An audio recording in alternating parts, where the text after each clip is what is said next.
Right breaking news చూస్తున్నారు. India Pakistan మధ్య high tension వాతావరణం కొనసాగుతుంది.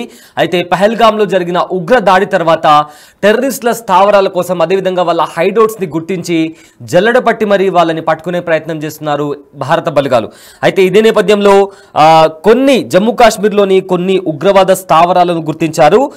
పుంచ్ సూరన్ కోటాలో టెర్రరిస్టుల షెల్టర్లను కూడా గుర్తించారు భారత ఆర్మీ బలగాలు. అక్కడి నుంచి 2 రేడియో సెట్లు, ఇదే విధంగా ఈ ఐఈడి, దాంతోపాటు 3 దుప్పట్లను కూడా స్వాధీనం చేసుకున్నారు.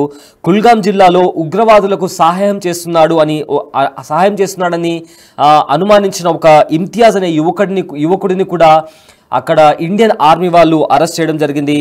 అయితే టాంగ్ మార్గ్ అడవిలో ఉగ్రవాదులకు ఆహారం అందించినట్లు కూడా అతను అంగీకరించినట్లు కూడా ఇప్పటికే తెలుస్తుంది. అయితే ఈ నేపథ్యంలో టెర్రరిస్టుల స్థావరాల దగ్గరకు తీసుకెళ్లారు ఇండియన్ ఆర్మీ వాళ్ళు. అయితే అప్పుడు ఆర్మీ కళ్ళుగప్పి నదిలో దూకి తప్పించుకునేందుకు ప్రయత్నం చేశాడు. సో ఈ నేపథ్యంలో అతను అక్కడ ఫ్లో అవుతున్న ఒక రివర్లో కూడా దూకి పారిపోయే ప్రయత్నం చేస్తున్నప్పుడు ఆ నది ప్రవాహంలో కూడా ఇమ్తియాజ్ అనే యువకుడు నది ప్రవాహంలో కొట్టుకోపోయినట్టు కూడా ఇప్పటికే బయటికి వచ్చిన డ్రోన్ ఫుటేజ్ ద్వారా మనకు తెలుస్తోంది. అయితే OGWతో ఇదే నేపథ్యంలో సో ఈ మొత్తం జమ్మూ కాశ్మీర్ ఇష్యూ జరుగుతున్న నేపథ్యంలో దీనికి సంబంధించి రాజా సింగ్ మాట్లాడారు. ఆయన ఏం మాట్లాడారో ఒకసారి విందాం. भौतिक स्वरूप की सुरक्षा हमारे वीर सैनिकों ने हमेशा की है। तो वहीं पर दूसरी तरफ भारत के आध्यात्मिक स्वरूप की रक्षा हमारे ऋषियों और मनीषियों ने की है। जहां एक तरफ हमारे सैनिक रणभूमि में लड़ते हैं, तो वहीं दूसरी तरफ हमारे संत जीवन भूमि में लड़ते हैं।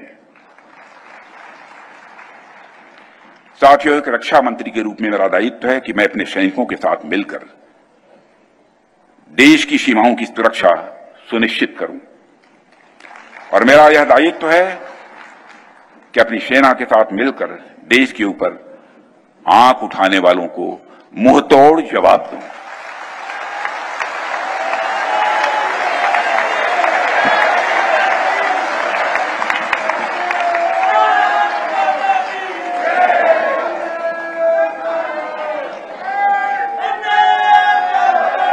और आप सभी हमारे प्रधानमंत्री श्री नरेंद्र मोदी जी को अच्छी तरह जानते हैं।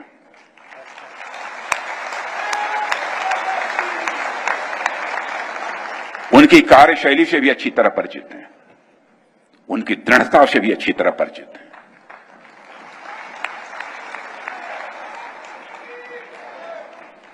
जोखिम उठाने का भाव किस तरीके से उन्होंने सीखा है अपने जिंदगी में, उससे भी आप अच्छी तरह समझते हैं। मैं आपको आश्वस्त करना चाहता हूं कि प्रधानमंत्री मोदी जी के नेतृत्व में जैसा आप चाहते हैं वैसा होकर रहे।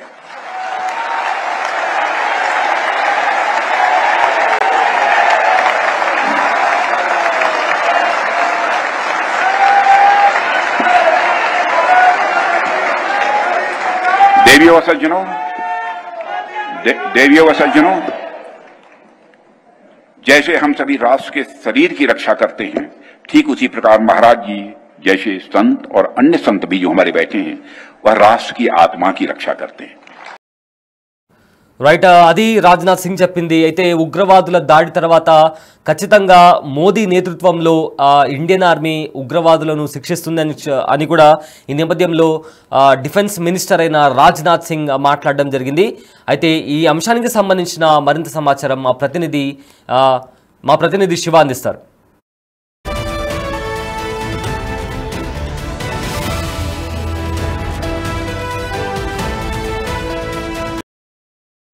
రైట్, మనం శివతో కనెక్ట్ అవుదాం. అయితే దానికంటే ముందు కూడా ఈ అంశానికి సంబంధించి ఇంకా కొన్ని డీటెయిల్స్ కూడా బయటకు వస్తున్నాయి. అయితే పహల్గామ్లో ఉగ్రదాడి జరిగిన తర్వాత ఇండియన్ ఆర్మీ వాళ్ళు ఇండియన్ ఆర్మీ వాళ్ళు జమ్మూ కాశ్మీర్లోని కొండ ప్రాంతాలు కావచ్చు లేదా అడవి ప్రాంతాలు కావచ్చు, సో ప్రతి చోట డిజిటల్ ఫుట్ ప్రింట్స్ని, ఎవరైతే ఉగ్రవాదులు ఉన్నారో వాళ్ళ డిజిటల్ ఫుట్ ప్రింట్స్ని కనుక్కొని మరి వాళ్ళని పట్టుకునే ప్రయత్నం చేస్తున్నారు. ఎందుకంటే కూడా ఎన్ఐఏ ఇచ్చిన ఒక రిపోర్ట్ ప్రకారం ఇంకా కూడా ఎవరైతే పహల్గామ్ అటాక్లో ఇన్వాల్వ్ అయి ఉన్నారో ఆ ఉగ్రవాదులు సౌత్ కాశ్మీర్లోని ఒక ఏరియాలో ఇంకా యాక్టివ్గా ఉన్నారు. వాళ్ళ దగ్గర ఫుడ్ కావచ్చు, వెపన్స్ కావచ్చు, చాలా ఉన్నాయి.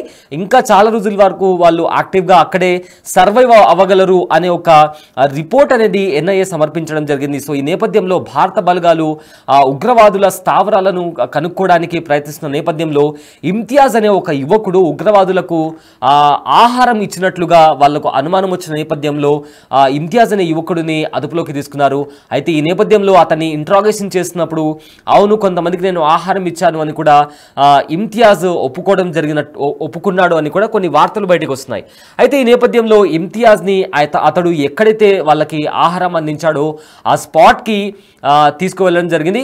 సో మొత్తం మీద చూసుకుంటే అతను నదిలో దూకి పారిపోయినట్లు కూడా మనం చూసిన విజువల్స్లో కనిపిస్తుంది. అయితే ఈ అంశానికి సంబంధించిన మరింత సమాచారం మా ప్రతినిధి శివ లైవ్లో అందిస్తారు.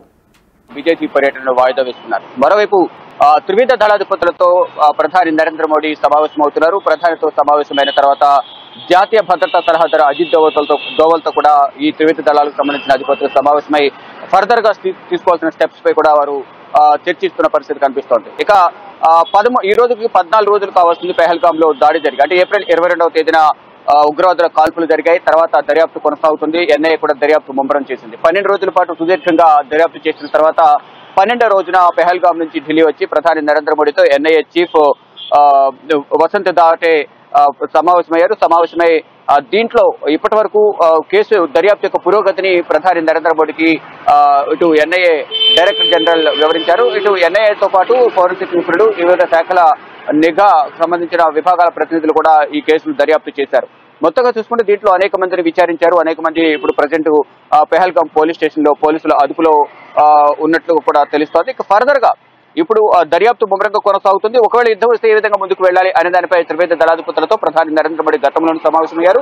మళ్ళా ఫర్దర్ గా వారి దగ్గర ఉన్న ఎక్విప్మెంట్ ఏంటి, ఏ విధంగా ముందుకు వెళ్తాము, ఒకవేళ ఇప్పటికప్పుడు యుద్ధం వస్తే మన దగ్గర అంత యుద్ధ సామాగ్రి ఉందా లేదా అనే అంశాలపై ప్రధానంగా ప్రధాని నరేంద్ర మోడీతో త్రివిధ దళాధిపతులు చర్చిస్తున్నారు. దానిలో భాగంగానే నిన్న ఎయిర్ మార్షల్ సంబంధించిన విక్రమ్ సింగ్ కూడా నిన్న సమావేశమై ప్రధాని నరేంద్ర మోడీతో పలు విషయాలపై కూడా చర్చించినట్లు కూడా తెలుస్తోంది. మరోవైపు యుద్ధానికి ముందే పాకిస్తాన్ కు ఆర్థికంగా, అంటే యుద్ధానికి ముందే పాకిస్తాన్ ను ఆర్థికంగా ఏదైతే ఉన్నాయో ఆర్థిక మూలాలను కూడా దెబ్బకొట్టే విధంగా భారత్ వ్యవహరిస్తోంది. దానిలో భాగంగానే వాణిజ్య ఒప్పందాలు కానీ, ఇటు పాకిస్తాన్ నుంచి భారత్లకు వచ్చే గగనతలంపై వచ్చే విమానాలకు రాకపోకలకు సంబంధించి నిషేధం విధించడం, మరోవైపు సింధు నది జల ఒప్పందాన్ని విరమించుకోవడం, ఈ విధంగా కూడా చేయడం ద్వారా ఆర్థికంగా పాకిస్తాన్ కుదేలవుతున్న పరిస్థితి కనిపిస్తుంది. ముందు ఆర్థికంగా దెబ్బ కొట్టిన తర్వాత యుద్ధానికి సంబంధించి ఫర్దర్ గా ఆలోచించవచ్చు అనేది కూడా ముందుగా భావిస్తున్నారు. దానిలో భాగంగానే ముందుగా ఆర్థికంగా అనేక ఇబ్బందులు అయితే ప్రజెంట్ పాకిస్తాన్ ఎదుర్కొంటుంది భారత్ తీసుకున్న నిర్ణయాల పట్ల. ఇప్పుడు ఒకవైపు యుద్ధానికి సిద్ధమవుతూనే ఆర్థికంగా దెబ్బతీయాలనేది కూడా భారత్ భావిస్తుంది. దానిలో భాగంగా తీసుకోవాల్సిన నిర్ణయాలను కూడా తీసుకుంటుంది. దానికి సంబంధించి ఇప్పటికే కొన్ని కఠిన నిర్ణయాలు తీసుకున్న నేపథ్యంలో దానికి సంబంధించి పాకిస్తాన్ అనేక ఇబ్బందులను ఎదుర్కొన్న పరిస్థితి కనిపిస్తుంది. ఆర్థికంగాను అటు నిత్యావసర ధరల పెరుగుదలతో పాటు నీటి సమస్యలు ఎదుర్కొంటున్న నేపథ్యంలో ఇటు ప్రజల నుంచి పాకిస్తాన్ ప్రభుత్వం అనేక నిరసనను, వ్యతిరేకతను కూడా మూటగట్టుకున్న పరిస్థితి కనిపిస్తోంది. దీనిలో భాగంగానే ఇటు రక్షణ మంత్రి కానీ, కేంద్ర హోంశాఖ మంత్రి, మరోవైపు ప్రధాని నరేంద్ర మోడీ కూడా ఏదైతే ఉగ్రదాడులకు దానికి సంబంధించిన కఠిన నిర్ణయాలు తీసుకుంటామో దానికి మాత్రం డెఫినెట్ గా ఏదైతే రిప్లై అనేది గట్టిగా ఉండబోతుంది అనేది కూడా ప్రధానంగా చెప్తున్నారు. ఎట్టి పరిస్థితుల్లోనూ దీనికి సంబంధించి ఏదైతే ఉగ్రదాడి జరిగిందో దానికి ప్రతీకారం తీర్చుకుంటాము అనేది కూడా భారతదేశ వ్యాప్తంగా కూడా ప్రతి పౌరుడు కూడా ఆగ్రహం వ్యక్తం చేస్తున్నారు. దానికి అనుగుణంగానే భారత ప్రభుత్వం కానీ, ఇటు ప్రధాని నరేంద్ర మోడీ, కేంద్ర మంత్రి, రక్షణ శాఖ మంత్రి, అలాగే హోంశాఖ మంత్రి, దానికి సంబంధించిన త్రివిధ దళాధిపతులందరూ కూడా యుద్ధానికి ఎప్పుడైనా సిద్ధమైనట్టు కూడా ఇప్పటికే భారత ప్రభుత్వం త్రివిధ దళాధిపతులకు ఫ్రీ హ్యాండ్ ఇచ్చారు. ఏ నిర్ణయం తీసుకున్నా వారిని ఇంప్లిమెంట్, అంటే జస్ట్ టార్గెట్ అలాగే టైం ఫిక్స్ చేస్తే దానికి అనుగుణంగానే వారికి మేము సహకరిస్తామంటూ కూడా ప్రధాని నరేంద్ర మోడీ ఇప్పటికే ప్రధాని నరేంద్ర మోడీ నివాసంలో తొలి సమావేశం జరిగినప్పుడే ఆయన ప్రధానంగా కొన్ని కీలక వ్యాఖ్యలు చేశారు. ఉగ్రవాదాన్ని తుడిచిపారేస్తాం, ఎవరైతే ఉగ్రదాడులు చేశారో ఉగ్రవాదానికి ప్రోత్సహించిన వారు కానీ, ఉగ్రవాదాలకు స్థావరం కల్పించిన, ఆశ్రమించిన ప్రాంతాన్ని కూడా తుడిచిపారేస్తామంటూ కూడా మొదటి నుంచి చెప్తున్నారు. దానికి అనుగుణంగానే కొన్ని కఠిన నిర్ణయాలు తీసుకుంటున్నారు. ఆ నిర్ణయాల ద్వారా ద్వారానే అక్కడ పాకిస్తాన్ ఇబ్బందులు ఎదుర్కొంటుంది. మరొక యుద్ధానికి సంబంధించిన యుద్ధ సామాగ్రి అంతా కూడా సిద్ధం చేసుకున్నారు. దానికి సంబంధించి మాక్ డ్రిల్ కానీ విన్యాసాలు కానీ భారత త్రివిధ దళాలు చేస్తూ ఉన్నాయి. ఇటు భారత త్రివిధ దళాలు మాక్ డ్రిల్ కానీ విన్యాసాలు చేస్తున్న నేపథ్యంలో మేమేం తక్కువ కాదంటూ కూడా వారు కూడా షాహీన్ 2 క్షిపణిని ప్రయోగించారు. ప్రయోగం సక్సెస్ అయింది. దాన్ని మేము 450 కిలోమీటర్ల రేంజ్ వరకు కూడా దీన్ని ఉపయోగించగలం. వాయు జలాంతర్గాములు దీన్ని ఉపయోగించి భారత్ ను మట్టు పెడతాం అనేది కూడా వారు ప్రగల్భాలు పలుకుతున్న పరిస్థితి కనిపిస్తుంది. కానీ వారు అనుకున్నట్లుగా కూడా వారి దగ్గర అనుకున్నంత యుద్ధ సామాగ్రి లేదు, సైన్యం సహకరించడం లేదు, అందరూ రాజీనామా పాట పడుతున్న పరిస్థితి కనిపిస్తుంది. ఈ నేపథ్యంలోనే ప్రస్తుత ప్రధాని షహబాజ్ షరీఫ్ మాజీ ప్రధాని నవాజ్ షరీఫ్ ని కలిశారు. అంటే నవాజ్ షరీఫ్ అలాగే షహబాజ్ షరీఫ్ ఇద్దరు కూడా సోదరులు. ఇప్పుడు ఈ నేపథ్యంలోనే ఇప్పుడు ఫర్దర్ గా గతంలో ఉన్న అనుభవాలు, ఇప్పుడు ఒకవేళ భారత్ యుద్ధం వస్తే ఏ విధంగా ముందుకు వెళ్ళాలి, ఎలా స్పందించాలి, ఏ విధంగా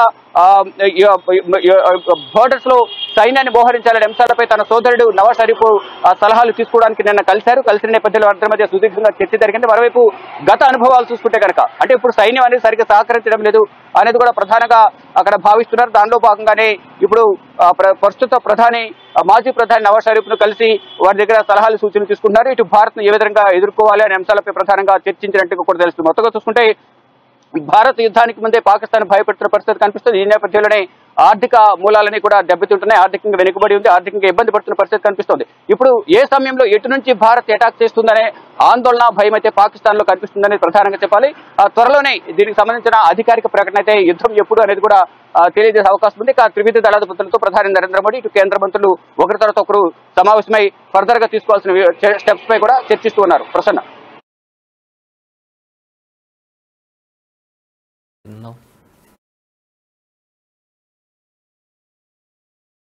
రైట్. సో ప్రజెంట్ అయితే ఈ పహల్గామ్లో ఉగ్రదాడి జరిగిన తర్వాత ఉగ్రవాదుల స్థావరాలను కనిపెట్టడానికి భారత బలగాలు జల్లెడబడుతున్నాయి. సో ఈ నేపథ్యంలో ఎవరైతే ఉగ్రవాదులకు సహాయం చేశాడు అని అనుమానితుల్లో ఉన్న ఇమ్తియాజ్ అనే యువకుడిని భారత బలగాలు అరెస్ట్ చేయడం జరిగింది. సో ఈ నేపథ్యంలో అతని ఉగ్రవాద స్థావరాల దగ్గర తీసుకెళ్ళినప్పుడు అతను తప్పించుకోవడానికి చూసి అక్కడ దగ్గరలో ఉన్న ఒక నదిలో దూకి పారిపోయే ప్రయత్నం చేశాడు. సో అప్పుడు ఆ నది ప్రవాహంలో కొట్టుకుపోయిన వీడియో కూడా ఇప్పుడు బయటకు వచ్చి సంచలనంగా మారింది.